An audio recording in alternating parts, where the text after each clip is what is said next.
I have been counting since the 73rd day, not the days themselves, though those I track as well in the margins of my journal, scratched into the rockcrete with a knife tip when the paper ran out. No, I count something else now. Something I will explain when the time comes, when you understand enough to comprehend why the number matters more than any casualty report, any ammunition tally, any estimation of remaining rations.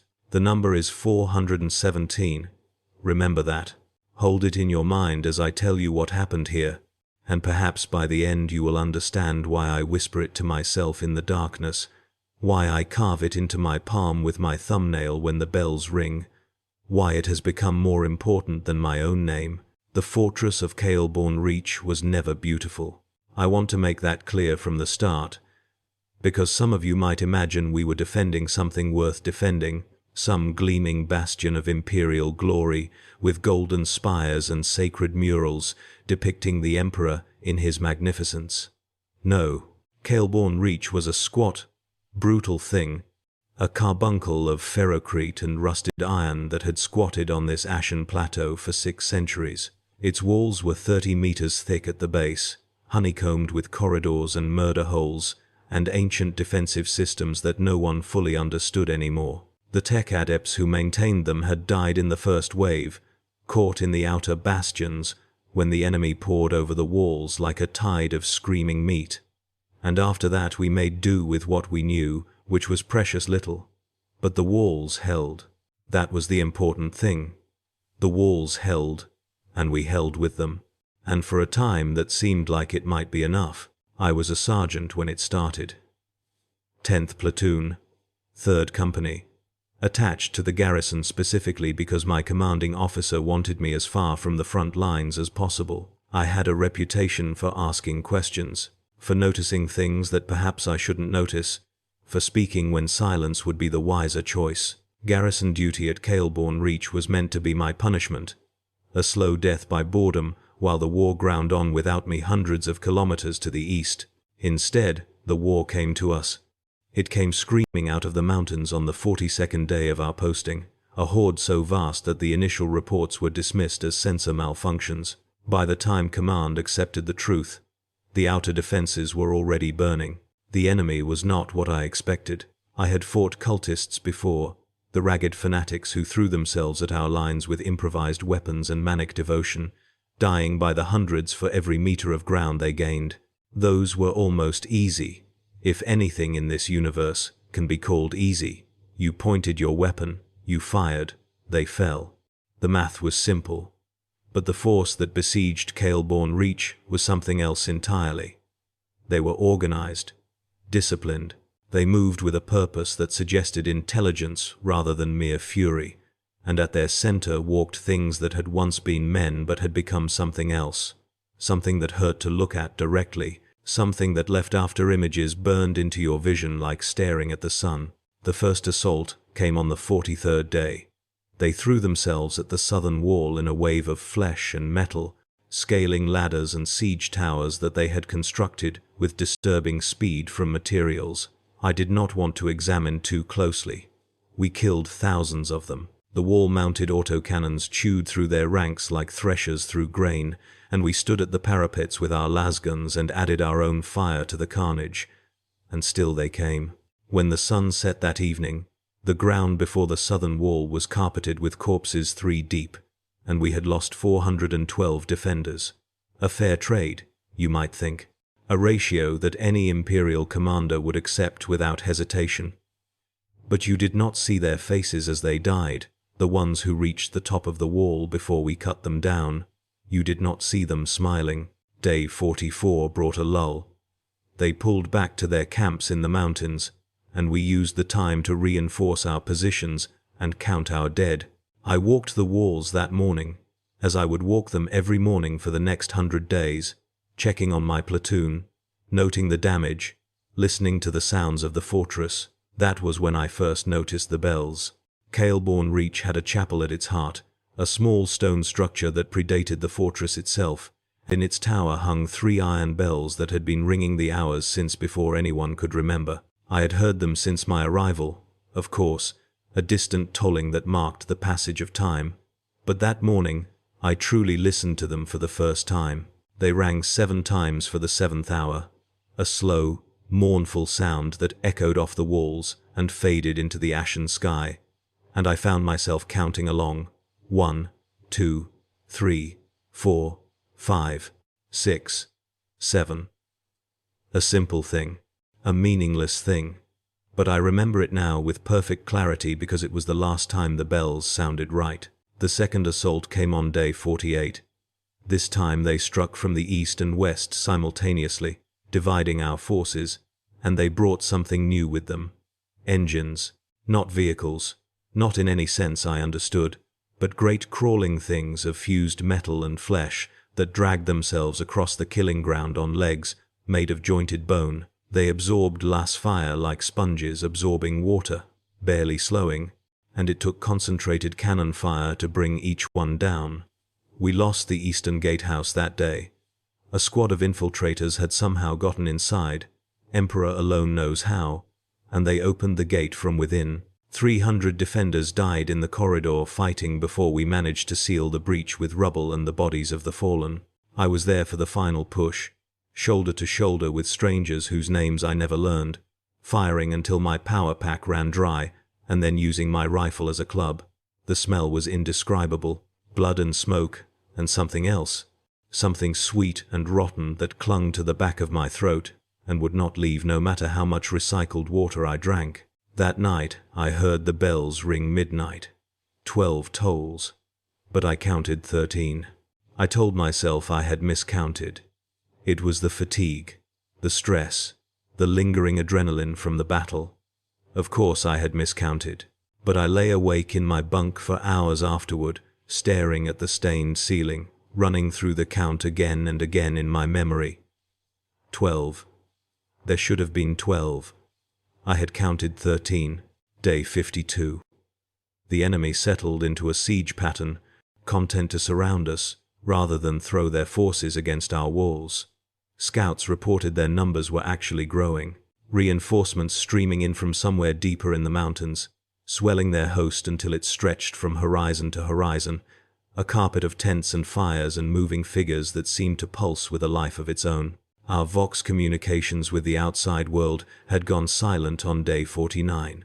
Whether that meant help was coming or that help had been destroyed, we did not know. Our commanding officer, a colonel named Veron, assured us that relief was en route. He said it every day in the morning briefings, the same words in the same order, his face betraying nothing. Relief was en route. Hold the walls. The Emperor protects. I noticed the colonel watching me during the briefing on day 54. Not obviously, not in a way that anyone else would catch, but I had spent 30 years learning to read officers, and I knew when I was being observed. His eyes found me in the crowd and lingered for just a moment, too long before moving on. I told myself it was nothing. I was a sergeant, one of hundreds. There was no reason for the colonel to pay me any particular attention. But that night, as I walked the walls, I found him waiting for me at the North Tower. The colonel was a thin man, older than he looked, with the kind of face that seemed to have been carved from the same grey stone as the fortress itself. He stood at the parapet with his hands clasped behind his back, staring out at the enemy camp, and he did not turn when I approached. "Sergeant Cale," he said. My name. He knew my name. "You have been counting the bells." It was not a question. I said nothing. "So have I," he continued, "since day 46. The discrepancy is consistent now. 1 additional toll at midnight, 1 fewer at noon. The ratio is shifting." He turned to look at me then, and his eyes were the eyes of a man who had seen something he could not unsee. "You understand what that means." I did not understand. I told him so. "Time," he said. "Time is not passing the same way inside these walls as it is outside them. The bells are merely reflecting what is already true. We are slipping." I asked him what he meant by slipping. Where we were slipping to, he smiled. It was not a reassuring expression. "That is the question, isn't it? That is the question I have been asking myself since day 46, when I first counted 13 tolls at midnight. and I believe you are the only other person in this fortress who has noticed." He reached into his coat and withdrew a folded paper, yellowed with age. "I found this in the chapel archives, a record from the last time Caelborn Reach was besieged, 400 years ago. The defenders reported the same phenomenon, the bells ringing wrong, time moving strangely, and something else." He handed me the paper. "Read it when you are alone. Tell no one. And keep counting, Sergeant. The count matters more than you know." He walked away before I could ask any further questions. I stood at the parapet for a long time, the paper heavy in my pocket, watching the fires of the enemy camp flicker like stars fallen to earth. The bells rang 1 in the morning. I counted 2. I read the document that night, huddled in a supply closet with a single candle for light. It was a journal entry, handwritten. The ink faded, but still legible. The author identified himself only as M., a sergeant in the garrison during what he called the 30-year siege. The things he described were impossible. Time loops, soldiers aging decades in the span of hours, others growing younger, regressing to childhood, to infancy, to nothing at all. And at the center of it all, the bells that were not bells, that were something older, something that had been built into the chapel long before the fortress existed, something that measured not hours but something else entirely. The entry ended mid-sentence. A brown stain covered the final lines, and I tried not to think about what might have caused it. Day 60 brought the third assault. They came at dawn, pouring across the killing ground in a silent wave, and the silence was worse than any battle cry. 10,000 throats, and not a sound among them, just the thunder of their feet and the wet noise of their breathing. We killed them by the hundreds, and they kept coming, climbing over their own dead, and I saw men beside me break down weeping even as they fired, tears streaming down their faces, because there is something in the human soul that cannot bear such silence from so many throats. The wall held. It always held. But we lost the southern watchtower, and with it the heavy cannon that had been our primary defense against those crawling engines. I began my count on day 73. Not the bells anymore, though I still tracked those as well. Something else. Something I had noticed during the assault on day 60. Something that had taken me 13 days to confirm. I will tell you what it was, but not yet. You need to understand more first. You need to see what we saw. Day 80. The enemy changed. That is the only way I can describe it. The cultists who had formed the bulk of their force began to transform, their bodies twisting in ways that defied anatomy, limbs elongating or multiplying or fusing together. Some grew scales, some grew feathers, some grew nothing at all, their flesh simply dissolving into something that moved like liquid mercury and struck like a serpent. They were faster now, stronger, and they no longer died as easily as they once had. Las bolts that would have punched clean through a human chest merely scorched their surfaces, and it took sustained fire to bring down even the weakest of them. Our ammunition stocks began to dwindle. The colonel summoned me to his quarters on day 83. He looked older than he had a month before, his hair gone grey at the temples, new lines carved into his face. He told me the discrepancy had widened. The bells now rang 3 extra times at midnight, 3 fewer at noon. Time was accelerating in some direction he could not name. The document mentioned something else, I said. A count. Something the previous defenders tracked. He nodded. I have been trying to find more records. The chapel archives are extensive, but much has been lost or destroyed. What I have found suggests. He paused, choosing his words carefully. There is something beneath the chapel, something that predates the Imperium, something that was here before humanity ever set foot on this world. The bells are connected to it, and when the count reaches a certain number, something happens. I asked what kind of something. The records do not say. They simply stop. Every account of a siege at Caelborn Reach ends the same way, mid-sentence, mid-word, as if the writer simply ceased to exist. He met my eyes. You have been counting something, Sergeant. I have watched you. Your lips move when you walk the walls, tallying something only you can see. What is it? I told him about the faces. During the assault on day 60, I had noticed something in the enemy ranks. Among the twisted cultists and the crawling engines and the things that had stopped being human, there were faces I recognized. Not enemies, not cultists, defenders, soldiers who had died on our walls in previous assaults, now walking among the enemy host, their uniforms still visible beneath the mutations, their eyes empty of everything but hunger. I had thought I was hallucinating at first. Battle stress, exhaustion, but I kept watching, kept counting, and by day 73 I was certain. 417. That was how many of our dead I had seen among the enemy. 417 defenders who had fallen in battle and risen again to fight against us. The colonel was silent for a long time. Then he said, "So it has begun." He told me what he knew, what the records suggested. Kailborn Reach was not a fortress. Not truly. It was a seal. A lock on a door that should never be opened, built by hands that had nothing to do with humanity. The thing beneath the chapel was old, older than the Imperium, older than mankind. It had slept for millions of years, dreaming its alien dreams, and the bells were its heartbeat. Every siege weakened the seal. Every death fed something that was slowly, inexorably waking up, and when enough had died, when the count reached whatever number it needed to reach, the door would open, and whatever lay behind it would rise. I asked him why we were still fighting, why we did not simply abandon the fortress, let the enemy have it, let them deal with whatever horror waited below. He laughed. It was not a pleasant sound, because abandoning the fortress is what opens the door.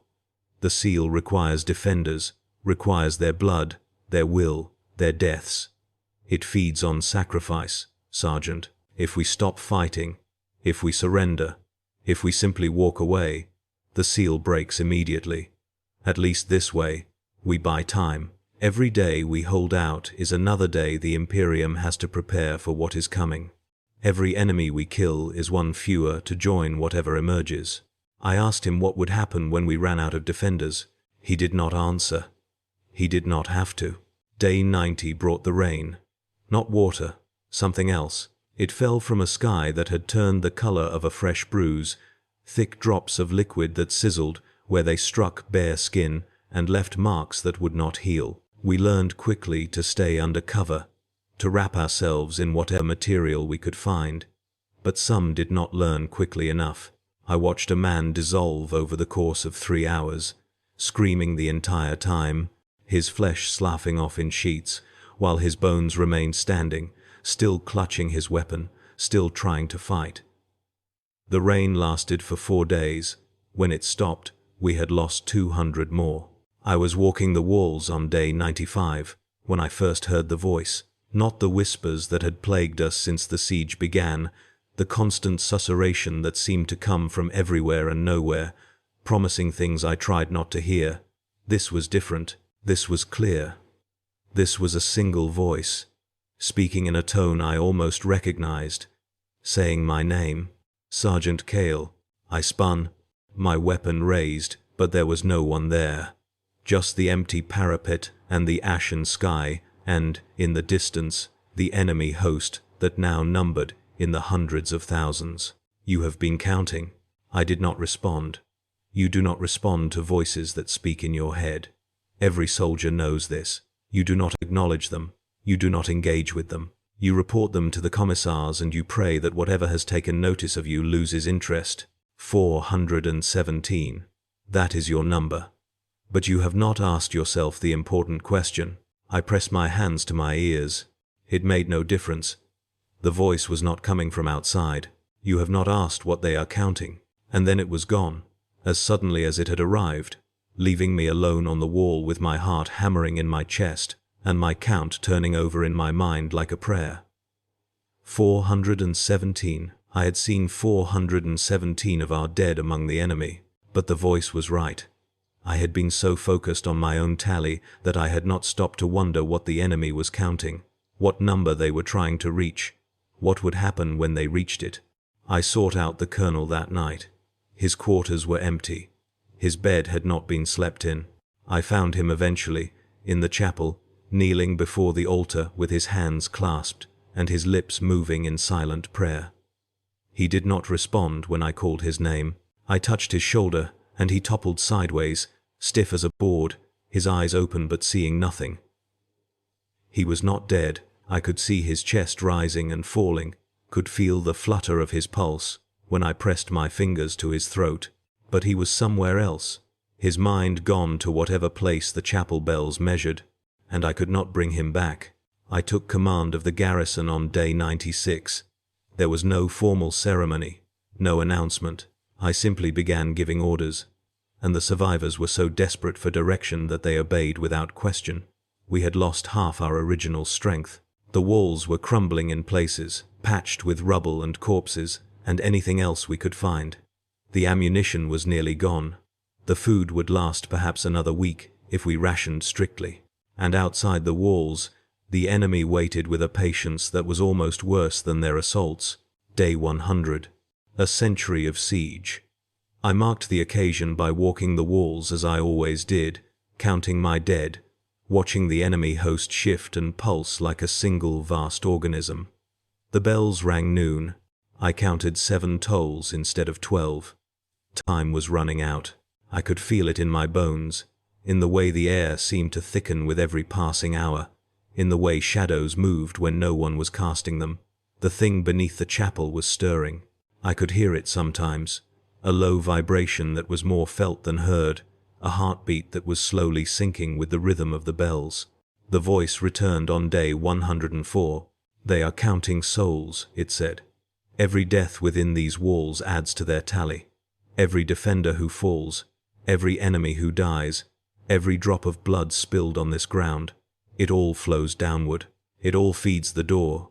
I asked, aloud this time, how it knew this, who it was. There was a pause. Then, I was you, once, or you were me. It is difficult to tell anymore. Time moves strangely here, Sergeant. You have noticed this. The bells mark it, but they do not control it. Nothing controls it. It simply is, and we are caught in its current like leaves in a stream. I asked what would happen when the count was reached. The voice laughed. It was a sound that contained no humor, only a vast and terrible weariness. The door opens. What waits behind it emerges. And everything changes. Everything has always changed. This has happened before, Sergeant. It will happen again. The only variable is who is standing at the threshold when the door swings wide. I asked what I was supposed to do. Keep counting, it said. Your number matters.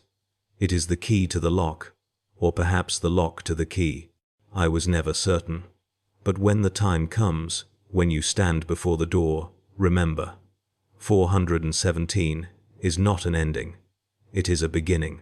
Then it was gone, and I was alone with my questions and my tally, and the distant sound of the bells ringing in patterns that no longer made any sense. Day 108. The final assault began at dawn. They came from everywhere at once. Over the walls, under the walls, through breaches I had not known existed. The crawling engines smashed through our barricades like they were made of paper. The transformed cultists scaled the ramparts with claws and tentacles and appendages that had no names in any human language. And among them, walking upright with weapons in their hands, were the dead, our dead. The 417 had become 490, then 500, then more than I could count. They wore our uniforms. They carried our weapons. They knew our defensive positions, our patrol routes, our every weakness, because they had been us just days or weeks before. I led the defense from the central keep. There was nowhere else to go.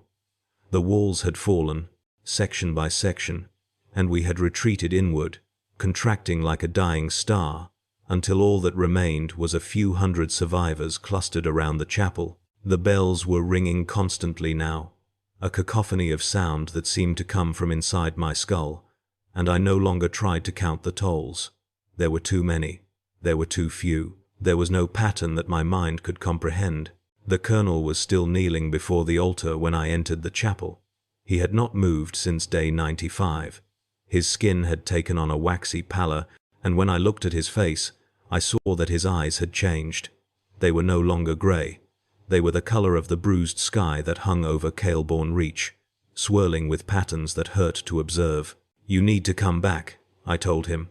I did not know if he could hear me. I did not know if there was anything left to hear. "We need you. Whatever is down there, whatever is behind that door, we need to face it together." His lips moved. A sound emerged, barely above a whisper. "It is already open." The floor beneath my feet shifted. Stone grinding against stone, a sound that seemed to come from deep below, from the roots of the fortress itself. The altar split down the middle and began to descend, revealing a staircase that had not been there a moment before. Cold air rushed up from the darkness, carrying a smell that was ancient beyond reckoning, dry and musty, and somehow alive. I should have run. Every instinct I possessed screamed at me to flee, to take whatever survivors remained, and fight my way out of the fortress, to leave this cursed place to whatever fate awaited it. But I thought of the voice. I thought of the number, 417. A beginning, not an ending. And I understood, in that moment, that running was not an option. It had never been an option. Every siege ended the same way, the colonel had said, mid-sentence, mid-word, as if the writer simply ceased to exist. But what if they had not ceased? What if they had simply gone somewhere the words could not follow? I descended the stairs. Alone. The passage was older than anything I had ever seen. The walls were smooth, too smooth, carved by methods I could not identify from materials that did not reflect light the way stone or metal should. Symbols covered every surface, dense patterns that seemed to shift when I looked at them directly, settling only when observed from the corner of my eye. I did not try to read them. Some knowledge is not meant for human minds. At the bottom of the stairs was a door. It stood 3 times my height, made of something that might have been metal or might have been bone or might have been neither.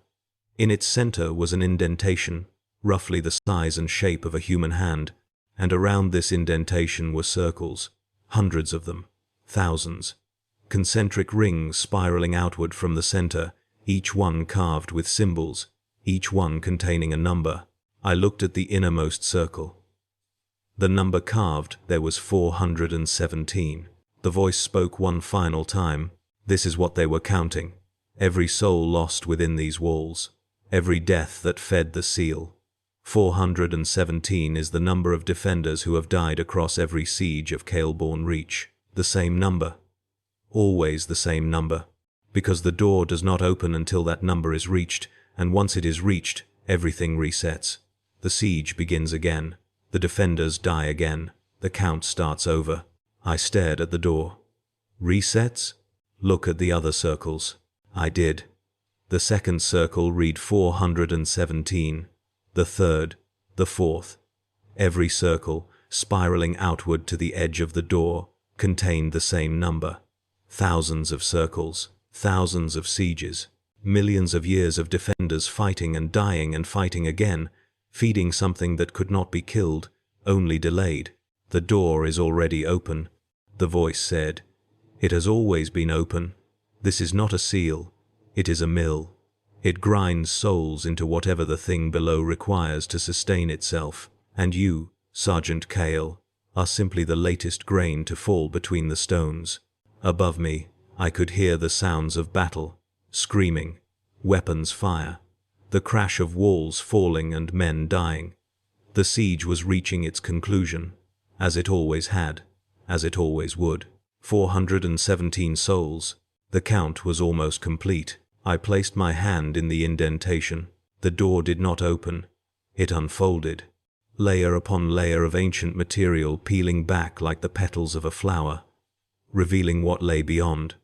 Not darkness, not light, something else. Something that my eyes refused to process, that my brain could not translate into images, that existed in spectrums and dimensions that human perception was never meant to access. And in that something, I saw them, the previous defenders, the previous sergeants, Every soul who had stood where I now stood, who had placed their hand on the door and asked the question that I was about to ask. What happens now?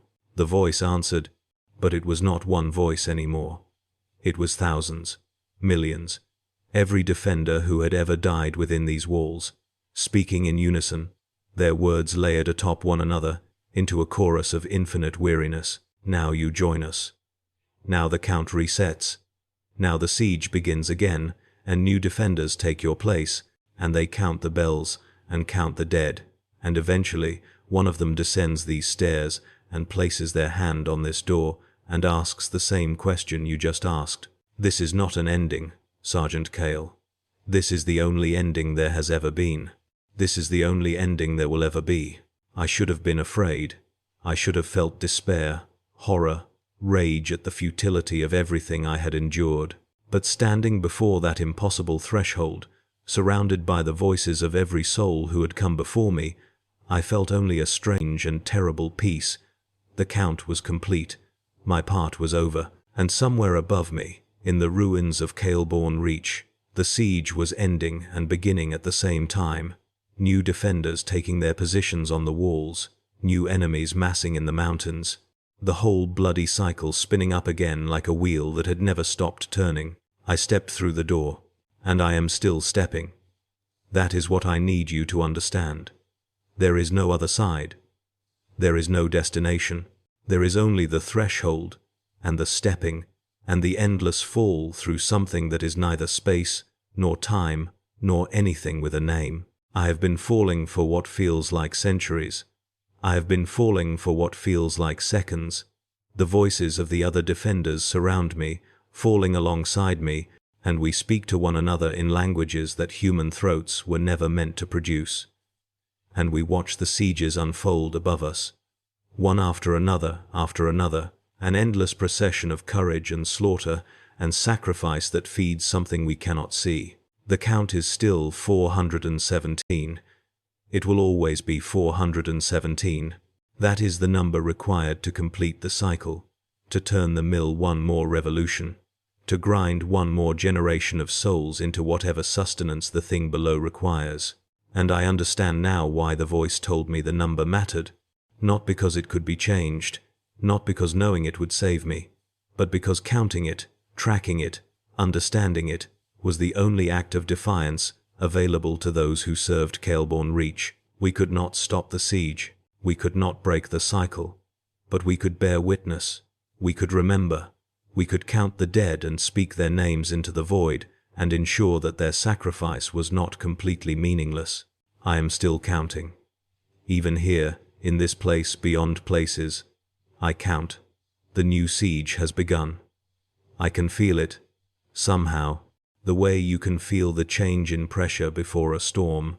New defenders are taking their positions, new cultists are massing in the mountains, and somewhere in the fortress, a sergeant is walking the walls and starting to notice that the bells do not ring quite right. 417, that is where they will end. That is where they have always ended. The only variable, the voice told me, is who is standing at the threshold when the door swings wide. But even that is not truly variable. It is always someone like me, always a sergeant, always a counter, always someone who notices the patterns that others miss and follows them down into the dark. If you are reading this, if somehow these words have escaped the threshold and found their way back to the world above, then I have one thing to say to you. Keep counting. The number is 417. It will always be 417. But sometimes, in the space between 17 and 18, there is room for something else. A thought, a memory, a name spoken into the silence before the final toll. And perhaps that is all any of us can hope for. Not escape, not victory. Just one more moment of consciousness, one more grain of sand slipping through the hourglass before the glass shatters and time begins again. I have been counting since the 73rd day. I will be counting when the stars burn out. This is what it means to fight in a siege against the forces of chaos. This is what it means to hold the line. This is what it means to stand between the door and the dark and refuse to look away. 417 souls. Remember them. Remember me. And when you hear the bells ring wrong, when you count 13 at midnight and 7 at noon, when you see familiar faces among the enemy host and realize they are wearing uniforms that mirror your own, remember this: the count matters. It does not save you. Nothing saves you. But it matters. It is the only thing that has ever mattered. Here in this place where time is a circle and death is a door and hope is just another word for counting down to zero. This is my testimony. This is my confession. I have spoken it into the void, and the void has swallowed it, as the void swallows everything, as the mill grinds everything, as the siege ends and begins forever. 417. The bells are ringing. Start counting.